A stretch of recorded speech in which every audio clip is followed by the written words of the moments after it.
Olá, pessoal, tudo bem com vocês? Me diga-me uma coisa, você já se pegou de queixo caído ao trombar com alguém totalmente do nada, num momento que parecia até conto de fadas às avessas, mas que, olhando para trás, dava a impressão de ter sido escrito nas estrelas? É como se o destino, brincalhão, tivesse dado um empurrãozinho para essa pessoa cair no seu colo. Pensa bem e solta o verbo aqui nos comentários. Você acredita que algumas almas entram na nossa vida porque já tinham passagem marcada para cruzar nosso caminho? E por falar em caminho, já que caiu como uma luva, aproveita o embalo e se joga na inscrição do canal, ativando o bendito sininho para não perder os próximos lances. Ah, e claro, manda ver no like se esse papo bate com a sua praia. Hoje vamos afundar o pé numa ideia que é puro fascinante do Carl Jung, aquele psicólogo suíço que era um as no assunto. A sincronicidade é tipo uma mãozinha do universo para explicar por que uns encontros parecem ter saído de um roteiro divino. Jung, com a cabeça a mil, não botava fé em coincidência sem um quê de significado. Quando algo que parece totalmente aleatório acontece e mexe com a gente lá no fundo, é como se o nosso mundo de dentro e o lá de fora dessem as mãos. Pense naquele dia em que você matuta sobre alguém que não vê há séculos, e do nada, plim, o telefone toca, e é a pessoa. Ou quando você resolve mudar o rumo da prosa e ir para um lugar diferente, e tcharam, encontra alguém que vira sua vida do avesso. Não é só sorte de principiante, não. É como se o universo estivesse mandando um sinal de fumaça. E, francamente, esses momentos nos deixam com a pulga atrás da orelha, não é? Como se um fio invisível estivesse costurando os encontros, os labirintos dos caminhos, as decisões que tomamos. A sincronicidade, para bom entendedor, meia palavra basta, mostra que tem um sentido oculto nas coisas, que a vida, às vezes, conversa com a gente em códigos, principalmente por meio de gente que surge do nada. Quem são esses misteriosos viajantes? Como a gente saca se um encontro veio para sacudir nossa árvore? E o que, pelo amor de Deus, o universo está querendo? Nos dizer quando essas conexões de arrepiar acontecem? É sobre isso que a gente vai descascar o abacaxi agora. Tem gente que brota na nossa vida de um jeito tão inusitado que a gente fica sem entender o porquê. Mas sentimos no osso, não é? Sentimos que tem algo diferente no ar, que aquela pessoa tem um pezinho na nossa história, mesmo que a gente ainda não saiba nem o que, nem como. Jung, o mestre dos magos, dizia que algumas pessoas pintam e bordam como verdadeiros faróis do universo. Elas surgem para mexer no nosso vespeiro, para nos dar uma lição de vida, para nos soprar quem somos ou, quem sabe, para nos dar um chute na canela, em direção ao que precisamos. E o mais curioso da coisa é que isso nem sempre acontece com tapete vermelho, viu? Essas conexões nem sempre vêm com cheiro de lavanda ou com o romantismo de cinema. Muitas vezes, elas chegam com um estrondo, um choque de realidade. Às vezes, é alguém que te faz questionar até a cor da parede que vira seu mundo de ponta cabeça. E no começo, você pode até bater o pé pensando, mas por que essa pessoa me tira tanto do sério? Ou por que ela não sai da minha cabeça? Mas se você der uma paradinha para mastigar, vai notar que tem algo ali que vai além do que os olhos veem, da personalidade, da lógica que a gente tenta impor. Pode ser alguém que cutuca uma ferida antiga que te faz lembrar de uma parte de você que ficou lá no esquecimento, ou alguém que desperta um gigante adormecido aí dentro. É por isso que Jung, com a sabedoria nas mãos, falava que essas pessoas são como espelhos ambulantes. Elas refletem o que existe dentro da gente, tanto o lado florido, quanto o que ainda precisa de um retoque. O mais surpreendente é que muitas vezes esse encontro acontece quando você está em outra galáxia, nem procurando. Você está lá, tocando a vida, focado em mil e uma coisas, achando que está tudo sob controle. Aí, bum, a pessoa aparece. Pode ser na fila do supermercado, num emprego novo, numa viagem que você tirou do chapéu, ou até mesmo naquela teia invisível da internet. E de repente aquela conexão te pega de um jeito que você não tem como botar em palavras. É como se o universo estivesse cochichando. Tá vendo essa pessoa? Presta atenção. Ela não está aqui à toa. Mas como desvendar o mistério? Como saber se esse encontro é um sinal dos deuses ou só mais uma coincidência barata? É aí que os mínimos detalhes entram em cena, os sinais, as repetições, os sonhos. Sabe quando aquela mesma música começa a grudar em você em todo lugar que vai? Ou quando uma palavra específica pipoca repetidamente em conversas, livros, filmes, nas redes sociais? Às vezes, a gente dá de ombros, pensando que é só obra do acaso. Mas será mesmo? Jung, o pensador incansável, dizia que o universo fala com a gente, mas não do nosso jeito. Ele se comunica por enigmas, por sinais, por repetições teimosas. E esses sinais nem sempre são claros como água. Eles vêm de forma sutil, como sussurros ao pé do ouvido. E se você estiver com a cabeça nas nuvens, embolado na correria do dia a dia, pode até passar batido. Mas se você der um tempo, respirar e ficar de olho, começa a notar um desenho se formando. Jung batizou isso de linguagem simbólica do inconsciente. O mais intrigante é que esses sinais muitas vezes aparecem como mágica logo depois que uma pessoa pousa na nossa vida. É como se o universo estivesse tentando dar o selo de aprovação. Sim, essa pessoa tem um papel no seu enredo. E não precisa ser nada de outro mundo, não. Pode ser um nome que você vê em todo canto, uma conversa que parece uma resposta direta para algo que você estava sentindo, ou até uma situação que se repete do nada. Às vezes, o sinal está num detalhe tão pequeno que só você pode perceber, porque essa linguagem é um segredo a dois, é única.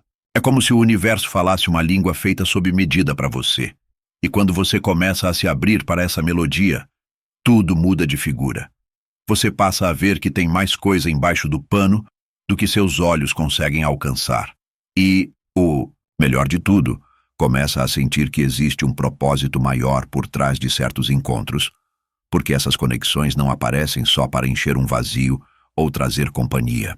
Elas têm uma função mais profunda, nos despertar para a vida, mas tem um outro canal secreto por onde o universo solta a voz com a gente, e esse canal é ainda mais misterioso, mais simbólico, mais íntimo. Estou falando dos sonhos. Quem nunca acordou com aquela sensação esquisita depois de sonhar com alguém? Às vezes, é alguém do passado. Outras vezes, é alguém que você acabou de conhecer, ou até alguém que nem faz parte do seu cotidiano. Mas o sonho deixa uma marca no asfalto. Carl Jung, o mago dos sonhos, acreditava que eles são muito mais do que imagens aleatórias que o cérebro fabrica para nos enganar. Para ele, os sonhos são recados do inconsciente, uma espécie de ponte aérea entre o que está escondido dentro da gente e o que a gente precisa enxergar. E quando uma pessoa começa a dar as caras com frequência nos seus sonhos, principalmente em momentos de dúvida ou transição, vale a pena dar um tempo para refletir. O que essa pessoa representa? Como você se sente nesse sonho? O que ela está te mostrando mesmo que não abra a boca? Jung dizia que muitas vezes as pessoas que surgem nos nossos sonhos não são só elas mesmas, são símbolos vivos. Elas podem ser um retrato dos nossos medos, dos nossos desejos, de partes da nossa alma que estão tirando uma soneca. O mais revelador é que, em alguns casos, essas pessoas aparecem nos sonhos antes mesmo de pisarem com força na nossa vida real. É como se o inconsciente já soubesse que aquela conexão está na porta e começasse a preparar o terreno para você. Tem gente que fala, sonhei com fulano, e depois de um tempo ele apareceu. Coincidência? Pode até ser, mas para Jung, nem a pau. Ele acreditava que o inconsciente tem acesso a informações que a nossa mente consciente ainda nem engoliu. Então, quando você sonha com alguém e esse sonho te dá um soco no estômago, mexe com você, deixa aquela sensação de tem algo no ar. Escute. Isso não é sobre tentar decifrar o enigma de forma racional. É sobre sentir, observar, se abrir e, claro, anotar tudo, sim. Anotar os sonhos. Eles são como migalhas de pão de um quebra-cabeça que o universo vai montando a conta-gotas. E aí, quando essa pessoa que deu as caras nos seus sonhos Também provoca essa sensação estranha quando você está acordado, tipo um déjà vu, uma familiaridade profunda, como se você já conhecesse aquela alma de algum outro lugar. Tem encontros que a gente não consegue explicar com o manual da lógica. Você olha para a pessoa, troca 2 ou 3 palavrinhas e pronto. Parece que vocês já se conhecem há uma vida inteira. É uma sensação que não tem muito como forçar a barra. Ou ela aparece ou não aparece. Jung acreditava que, em certos momentos, o que está acontecendo não é um simples encontro entre 2 pessoas. É um reencontro de almas. E não, isso não é papo de novela mexicana nem frase de efeito de rede social. Quando falamos em alma aqui, estamos falando de algo raiz, aquela essência que voa além do nome, da profissão, da aparência.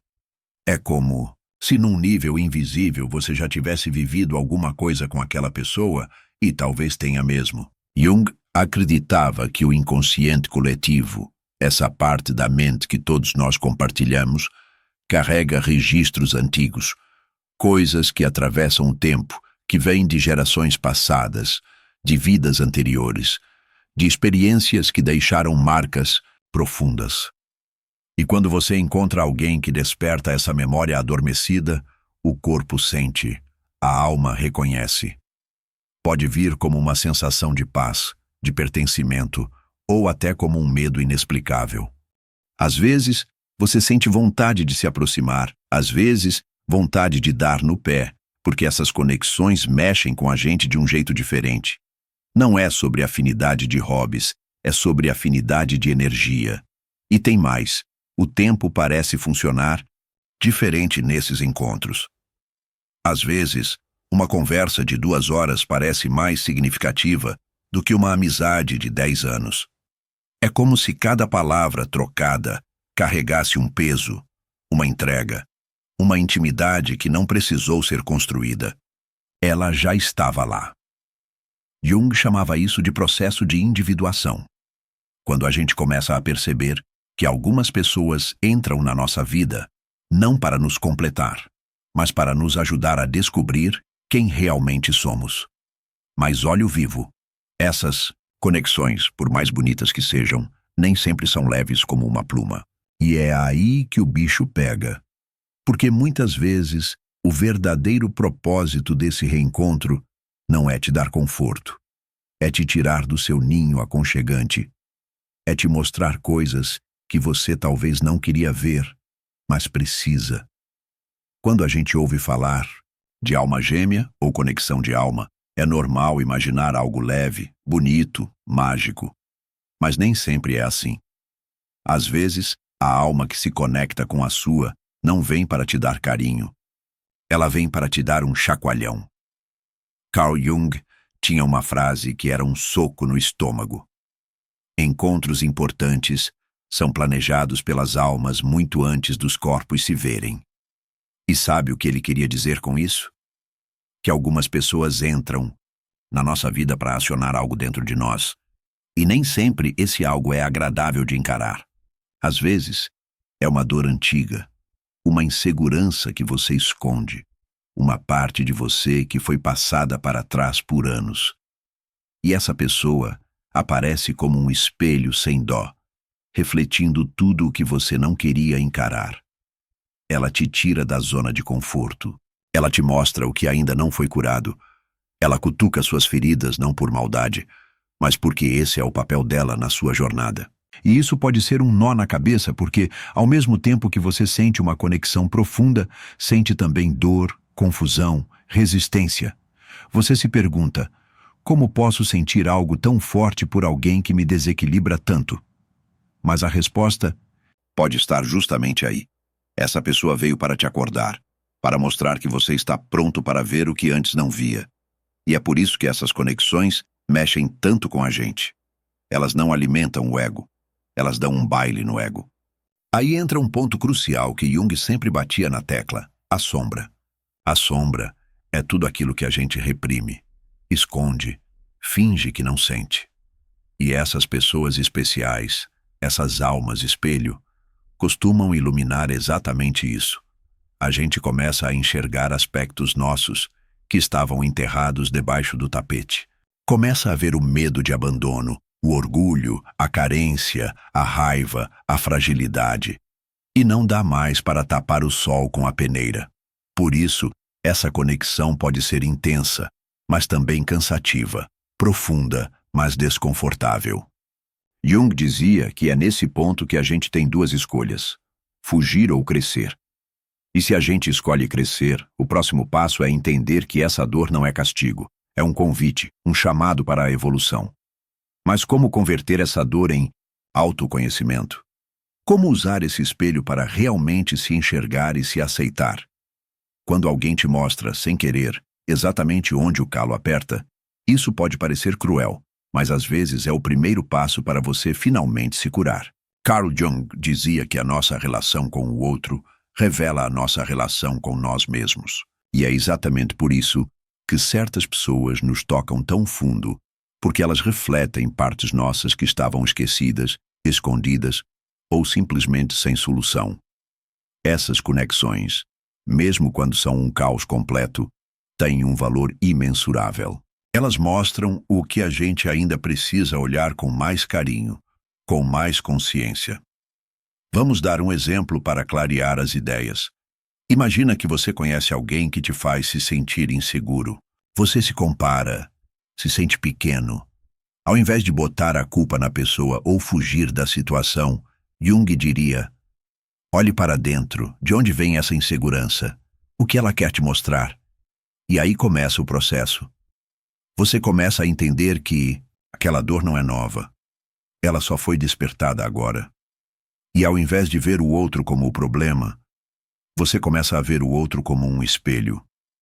Um espelho que está te ajudando, mesmo sem saber, a trazer luz para a sua sombra. E essa é uma virada de jogo poderosa, quando você para de esperar que o outro mude e começa a mudar a forma como você se enxerga. Jung chamava esse processo de individuação, o caminho que cada pessoa percorre para se tornar quem ela realmente é. E não dá para seguir esse caminho se você não topar olhar para dentro com coragem. As conexões profundas, por mais difíceis que sejam, te empurram exatamente para esse lugar. O lugar do autoconhecimento, o lugar da cura real que vem de dentro. E pasme, quando você começa a se curar, a sua forma de se relacionar também muda. Você para de buscar alguém para te completar e começa a se conectar com quem te acompanha de verdade, sem precisar preencher nenhum buraco, porque aí você já aprendeu a se bastar, a se aceitar, a se acolher. E aí sim, o amor que vem de fora não é mais um alívio temporário. Ele vira um espelho do amor que você já construiu dentro de você. Mas tem um detalhe importante. Nem toda conexão intensa veio para durar para sempre. Algumas vêm só para cumprir um papel e partir. Às vezes, a gente encontra alguém e sente que aquela pessoa vai ficar para sempre. Tudo parece se encaixar. A intensidade, a conexão, a troca. Mas com o tempo, as coisas mudam. A sintonia enfraquece. O caminho se divide, e aí vem aquela dor silenciosa. Como algo tão forte pode simplesmente acabar? Mas será que acabou mesmo? Carl Jung tinha uma visão muito diferente sobre isso. Para ele, o valor de uma conexão não está no quanto ela dura, mas no quanto ela transforma. Às vezes, uma pessoa entra na sua vida por alguns meses, mas te desperta de um jeito que ninguém conseguiu em anos. Às vezes, o propósito de uma relação não é ser eterna, é ser intensa o suficiente para te empurrar para um novo nível de consciência. E aí vem a parte mais difícil: aceitar o fim sem se apegar. Jung dizia que toda relação profunda é também uma oportunidade de renascimento. Quando alguém vai embora, o que fica é o que você aprendeu, o que você curou, o que você despertou em si mesmo. Às vezes, a partida dessa pessoa é o último presente que ela te oferece. A chance de seguir por conta própria, mais consciente, mais inteiro. Porque o verdadeiro propósito da conexão já foi cumprido. E olha, não tem nada de errado em sentir saudade. Não tem problema em lembrar com carinho. O erro seria negar a importância daquele encontro só porque ele não durou. Tem almas que passam na nossa vida como cometas. Iluminam tudo, causam impacto e depois somem. Mas o brilho que elas deixaram, isso ninguém apaga. E quando a gente entende isso, a dor do fim se transforma em gratidão. Gratidão por ter vivido, por ter sentido, por ter crescido. Jung acreditava que o universo não erra. Se alguém cruzou o seu caminho, foi por um motivo. Se essa pessoa foi embora, também foi por um motivo. A pergunta é, o que você faz com isso agora? Você se fecha, se revolta, se prende ao passado, ou você honra esse encontro e segue em frente com mais clareza sobre quem você é?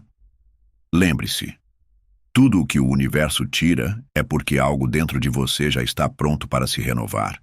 E se você enxergar isso com os olhos da alma, vai perceber que o fim também é um sinal de que você está exatamente onde deveria estar.